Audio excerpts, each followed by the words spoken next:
जय श्री कृष्ण। आप सभी को 2026 आषाढ़ मास के कृष्ण पक्ष की योगिनी एकादशी की बहुत बहुत शुभकामनाएं। 2026 में योगिनी एकादशी मनाई जाएगी 10 जुलाई दिन शुक्रवार को।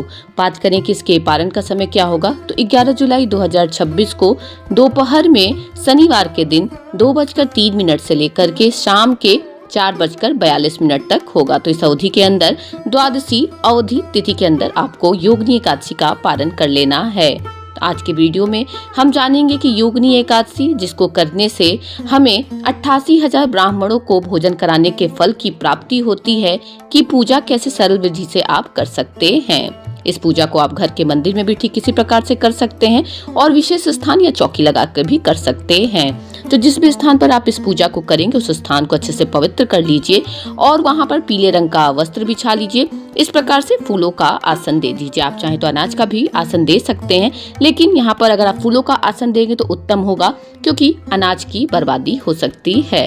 इसके बाद यहाँ पर आप भगवान श्री हरि विष्णु के फोटो, छवि या विग्रह जिनकी भी आप पूजा करते हैं उन्हें विराजित कर लीजिएगा। उसके साथ ही आप भगवान श्री गणेश को भी विराजित कर लीजिएगा, क्योंकि ऐसी मान्यता होती है कि बिना भगवान श्री गणेश के कोई भी पूजा अधूरी मानी जाती है।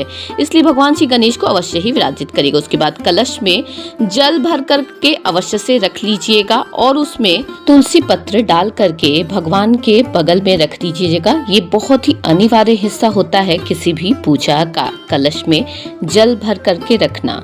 उसके बाद दीपक प्रज्वलित करेंगे। दीपक पूरी पूजा का साक्षी होता है। उसके बाद अपने हाथों को जल से अवश्य ही धो लेंगे। उसके बाद दाएं हाथ में पुष्प लेकर के पूजा और व्रत का संकल्प लेकर पुष्प भगवान के चरणों में समर्पित कर देंगे। उसके बाद बहुत ही प्रेम से हम जल का छींटा मार के पुष्प के माध्यम से भगवान को सांकेतिक स्नान करवाएंगे। तो यहाँ पर हमने भगवान श्री गणेश को, भगवान श्री हरि विष्णु को, सारे देवतागण को सांकेतिक स्नान करवा दिया है। अब हम भगवान श्री गणेश को वस्त्र स्वरूपी कलावा समर्पित करेंगे। उसके साथ ही हम भगवान श्री हरि विष्णु को भी वस्त्र स्वरूपी कलावा समर्पित करेंगे। इसके पश्चात हम भगवान श्री गणेश को, भगवान श्री हरि विष्णु को जनेऊ समर्पित करेंगे। जनेऊ को आप चाहें तो पीले रंग से या हल्दी से रंग भी सकते हैं, तो अति उत्तम होगा। तो यहाँ पर हमने जनेऊ समर्पित कर दिया है। इसके पश्चात हम भगवान को बहुत ही प्रेम से तिलक लगाएंगे। भगवान श्री गणेश को सर्वप्रथम तिलक करेंगे। उसके बाद हम भगवान श्री हरि विष्णु को तिलक करेंगे। दीपक और कलश सभी देवतागण पर हम तिलक कर देंगे। भगवान श्री हरि विष्णु को हल्दी का तिलक बहुत ही प्रिय है, तो उन्हें हल्दी का तिलक अवश्य ही किया कीजिए।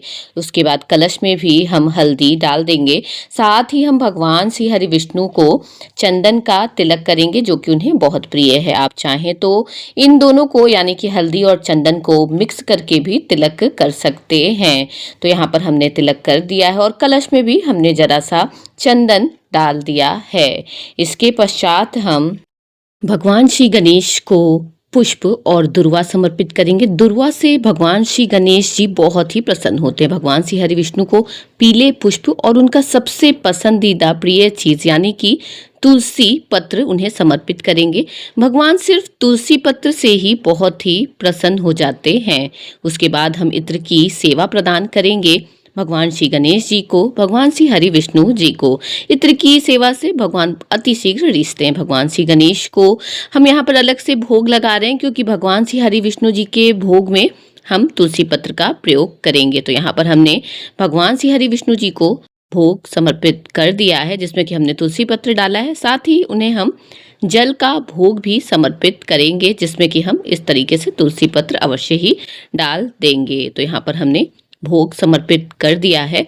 उसके पश्चात हम यहाँ पर दक्षिणा समर्पित करेंगे, जिसका उद्देश्य पूजा में आई हुई कमियों को समाप्त करना होता है। उसके बाद दाएं हाथ में पुष्प लेकर के हम एकादशी की व्रत कथा पढ़ेंगे। योगिनी एकादशी, आषाढ़ मास के कृष्ण पक्ष की योगिनी एकादशी की व्रत कथा। जब कथा समाप्त हो जाएगी तो हमने जो पुष्प लिया था उस पुष्प को भगवान के चरणों में समर्पित कर देंगे। उसके बाद बहुत ही प्रेम से हम भगवान की आरती करेंगे। आरती करने के इच्छुक हैं तो ठीक है, नहीं तो इस तरीके से क्लॉकवाइज आप आरती को घुमा भी देंगे तो आपकी आरती पूर्ण मानी जाएगी।